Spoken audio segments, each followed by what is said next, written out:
اللهم صل وسلم وبارك على سيدنا وحبيبنا محمد عليه أفضل الصلاة والسلام. السلام عليكم حبوباتي الغاليات، نتمنى تكونوا بخير وتكونوا في صحة جيدة.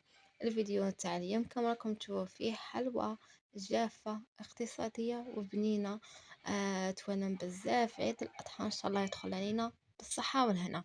شيرات تقطع لكم كمية كبيرة وأهم شي بنينة، ولازم تتبعوني لخاطر في هذا الوصفة تاع اليوم غير بالزيت، يعني لازم تتبعوا المقادير والطريقة ولي زاستيوس باش تنجحوا فيها وتجيكم طرية وهشيشة كما راكم تشوفوا فيها في الفيديو. ما عليكم حبوباتي غير ما تنساوش اختكم صابرينا جامو كومونتير وابوني شابه كيما نتوما باش تعم فائده ونولوا عائله كبيره، يعني باش الفيديو يوصل ويطلع. شوفوني هنايا كي مين تقسموها كيتي، شوفوا الشيرات بنة بنة، قنبلة قنبلة قنبلة قبل بزاف. وما تقولوليش ما عندناش لي زانغريديون لخاطر كاع بقاولكم من العيد الصغير. هيا نروحو مع المقادير وطريقة التحضير.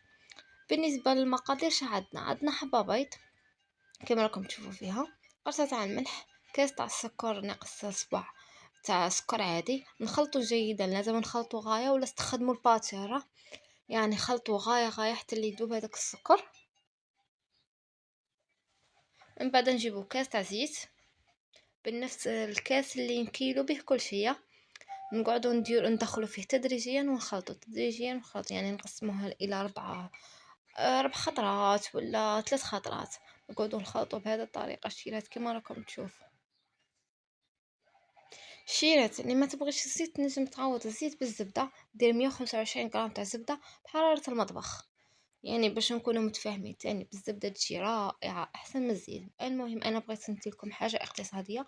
كاين بزاف اللي ما يكونش عندهم الزبده وتبان لهم على كاطو كيما هكا للعيد، على بالي باللي صوالح العيد صوالح العيد بزاف، يعني مصاريف العيد بزاف. من بعد ما دخل هذاك الزيت جيدا غايه، نديرو كاس تاع كاوكاو محمص ومرحي كما شفتوه. من بعد نديرو لافاني مع الاخير باش تبقى بنتها، كما تنجموا ديروا عطر الفانيلا، يعني تاني تسمد بنه شابه. من بعد الشيرات غادي نجيبو الفرينه ونديرو مغرف صغيره تاع خميره الحلوى كما شفتوها، ونبدا نلمو بالفرينه. شيرات هنايا رانا في الصيف وانا نسيت هاد الاستيوس ما درتهاش باش لاباط ما تخرج لكمش الزيت منها. ديروا الكاس تاع الزيت في الفريجيدان واحد 15 دقيقه، ولا في الفريجيدان من تحت، ولا 5 دقائق في الفريجيدان من الفوق. هذا مكان سمحوا لي. كيما قلت لكم، من بعد الشيرات نجيبو كاع في الاخر نجيبو شويه حلوه تاع فيرميسال اللي تكون ذوق الشوكولا، ونديروها مع الاخير باش ما تذوبناش.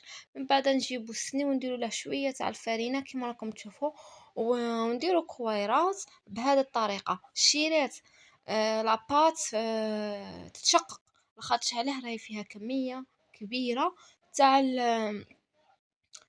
الكوكب، يعني وديجا ورانا دايرينها بالزيت هاي باش ما تنخلعوش.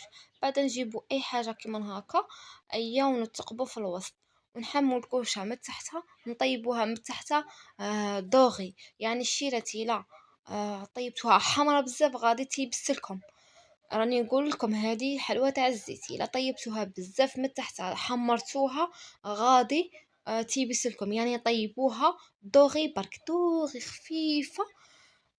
مو شالوا لها تاني واحد 2 دقائق من فوق وصاي باش تتحصلوا على قاطو شباب. راني نقول لكم ونعاود لكم الشيرات ما لازمش تقولها الفرن، ما لازمش تحرقوها لخاش تيبس معاكم.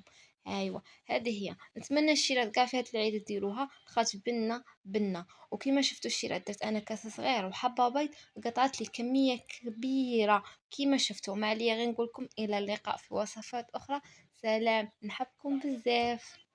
وبالنسبة للتزيين درت شوية تاع كابريز وشوية تاع جوز كما شفتوا.